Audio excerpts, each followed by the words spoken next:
សួស្តីបងប្អូនប្រិយមិត្តជាទីគោរពថ្ងៃនេះខ្ញុំសូមលើកយកប្រធានបទមួយស្ដីពីស្តង់ដារ2ឬក៏ Double Standard ដែលសង្គមបានដាក់លើស្ត្រីអស់រយៈពេលជាយូរមកហើយជារឿងដែលសង្គមមិនបានចាប់អារម្មណ៍និងតែងតែមើលរំលងបងប្អូនជាទីស្រឡាញ់ទស្សនៈដែលឆ្លុះបញ្ចាំងពីការរើសអើងនិងការដាក់សម្ពាធលើស្ត្រីតាមរយៈស្តង់ដារ2ឬក៏ Double Standardគឺពាក់ព័ន្ធទៅនឹងសិទ្ធិសម្រេចចិត្តរបស់ស្ត្រីលើជីវិតខ្លួនឯងក្នុងការជ្រើសរើសអាជីព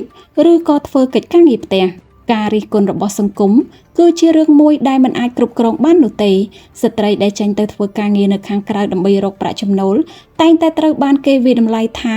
ពួកគេខ្សោយនៅក្នុងទូនាទីជាមេផ្ទះខណៈដែលស្ត្រីនៅផ្ទះមើលកូនវិញក៏ត្រូវបានសង្គមដាក់បន្ទុកដែរថាពួកគេគ្មានសមត្ថភាពនៅក្នុងការរកប្រាក់ចំណូលដែរវ័យដែលស្ត្រីមានឱកាសជាច្រើននៅក្នុងការបង្កើតអាជីពគឺជាវ័យដូចគ្នាដែលសង្គមរំពឹងឲ្យពួកគេចាប់ផ្ដើមជីវិតគ្រួសាររៀបការនិងមានកូនស្ត្រីជាច្រើនបានបោះបង់អាជីពដែលខ្លួនស្រឡាញ់ដើម្បីធ្វើជាមេផ្ទះជាម្ដាយនិងជាភរិយាទម្រាំកូនរបស់ស្ត្រីទាំងនោះធំអាចធ្វើអ្វីដោយខ្លួនឯងបានស្ត្រីជាភរិយាទាំងឡាយភាគច្រើនហាក់ដូចជាហួសពេលវេលានៅក្នុងការត្រឡប់ទៅកាន់អាជីពរបស់ពួកគេវិញហើយបើពួកគេត្រឡប់ទៅចូលក្នុងសង្គមការងារវិញក៏មិនសូវមានស្ថាប័នការងារណាដែលអាចផ្ដល់ឱកាសឲ្យពួកគេដែរពីព្រោះស្ថាប័នការងារជាច្រើនត្រូវការបុគ្គលិកដែលមានវ័យក្មេងដែលពួកគេអាចមានភាពបត់បែនតាមកលៈទេសៈជាងមនុស្សវ័យកណ្ដាលដែរ MV Construction មានបទពិសោធន៍ជំនាញនិងស្តង់ដារវិស្វកម្មដែលលោកអ្នកអាចជឿទុកចិត្តបានតាក់ទងមកយើងខ្ញុំឥឡូវនេះនៅក្នុងសង្គមមួយនេះក៏បានដាក់បន្ទុកទៀតដែរនៅក្នុងករណីស្ត្រីដែលនៅលីវយូរពេកពួកគេនឹងត្រូវបានសង្គមមួយនេះរិះគន់នាងថា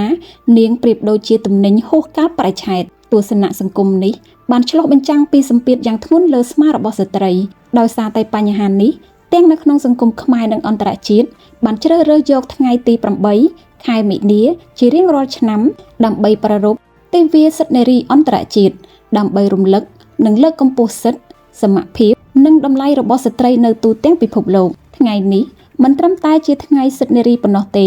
តែជាថ្ងៃមួយដែលយើងអាចប្រើប្រាស់ដើម្បីវិយបំបែកស្តង់ដារ2ឬក៏ Double Standard នេះបានដែរតើយើងអាចវិយបំបែកស្តង់ដារនេះបានយ៉ាងដូចម្តេចតើយើងអាចបង្កើតសង្គមមួយដែលគោរពជំរឿសរបស់ស្ត្រីដោយមិនវាយតម្លៃឬក៏ដាក់សម្ពាធបានដែរឬទេបងប្អូនដែលជាស្ត្រីទាំងឡាយត្រូវចងចាំថារាល់ការសម្រេចចិត្តនៅក្នុងជីវិតគឺសុទ្ធតែមានតម្លៃរៀងៗខ្លួនអ្វីដែលសំខាន់បំផុតគឺការជ្រើសរើសអ្វីដែលលោកអ្នកពេញចិត្តមានទំនួលខុសត្រូវចំពោះខ្លួនឯងនិងគ្រួសារដោយមិនចាំបាច់ខ្វល់ពីមាត់អ្នកដទៃដែលមិនបានជួយជ្រោមជ្រែងជីវិតអ្នកនោះឡើយដើម្បីឆ្លើយតបទៅនឹងស្ថានភាពនេះអ្នកអាចពិចារណាលើចំណុចមួយចំនួនដោយក្នុងនោះរួមមានទី1ផ្ដោតលើគោលដៅផ្ទាល់ខ្លួនសួរខ្លួនឯងថាតើអ្នកកំពុងធ្វើអ្វីហើយហេតុអ្វីបានជាអ្នកធ្វើវាប្រសិនបើអ្នកជ្រើសរើសធ្វើការងារផ្ទះនោះគឺដើម្បីសុភមង្គលនិងស្ថិរភាពគ្រួសារប្រសិនបើអ្នកជ្រើសរើសទៅធ្វើការនោះគឺដើម្បីអភិវឌ្ឍខ្លួននិងរកប្រាក់ចំណូលគោលដៅទាំងនេះគឺសុទ្ធតែត្រឹមត្រូវទី2កុំព្យាយាមបំពេញចិត្តមនុស្សគ្រប់គ្នាមិនថាអ្នកធ្វើអ្វីក៏ដោយតែងតែមានមនុស្សមិនពេញចិត្តអ្នកជានិច្ចការព្យាយាមបំពេញចិត្តអ្នកដទៃនឹងធ្វើឲ្យអ្នកបាត់បង់តុល្យភាពជីវិតផ្ទាល់ខ្លួនទី3បង្កើតតុល្យភាពតាមលទ្ធភាពប្រសិនបើអ្នកអាចធ្វើការងារទាំងពីរបានដោយមានតុល្យភាពនោះគឺជារឿងល្អ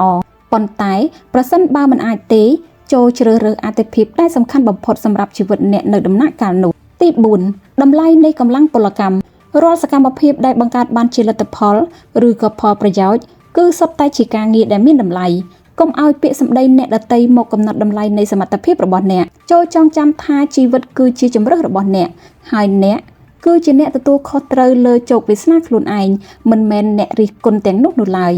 បរិបទសង្គមបច្ចុប្បន្នទាំងបុរសនិងស្ត្រីគឺមានសមភាព gender និងអាចធ្វើការសម្រេចចិត្តលើជីវិតខ្លួនឯងបានដោយមានឯករាជ្យពេញលេញ